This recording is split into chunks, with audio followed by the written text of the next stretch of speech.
now, when we have the first game supporting direct storage, when do you think it will be the norm among PC devs? Alex, any thoughts on this? It's going to take a little bit because, for one, I don't think Forspoken currently, based upon my testing, is actually using DirectX 1.1's features that it's not using them. It's maybe using the API, but it's not using them. For example, I don't think it is using GPU decompression based upon the things I've looked at so far. And I think you need like a growing pains period with every API where there's going to be some developers that test out the waters in it. Maybe not all drivers are ready for it just now. And I think it's going to be about a year or so until we start seeing it pop up more regularly. I think we're going to see at least one or two more direct storage titles this year. And one or two of them may surprise us. But I think that's really about it for a while now, because based upon what I'm seeing here, I mean, it's definitely helping in some sense of the word, but it's hard to get a grasp of it because I keep reading commentary online for people who definitely don't support direct storage.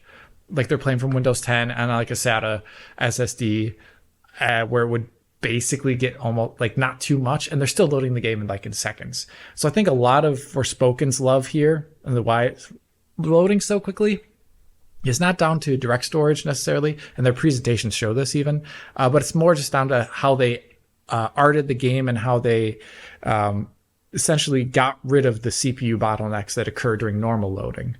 So so I'd say we have to wait a little bit for it to become more normalized. Mm-hmm. Well, I will say I had a quick go on the Steam Deck and its loading's dog slow.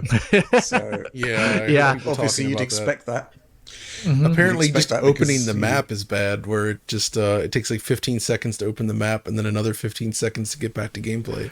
So I'm curious about that. We saw like back when Spider-Man launched, if you recall, Rich, there were some issues pre-launch with like the GTX 1060 and RX 580. And also Steam Deck at that time was kind of disastrous until they changed up some stuff.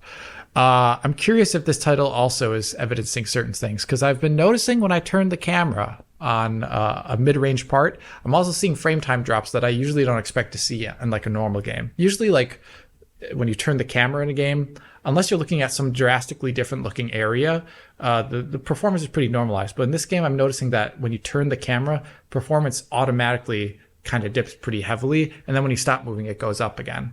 It's a little bit weird. I'm curious if we're seeing similar. I don't know how to describe it. Like with Spider-Man, it was like they were loading stuff really just outside of the frustrum, like incredibly close to it.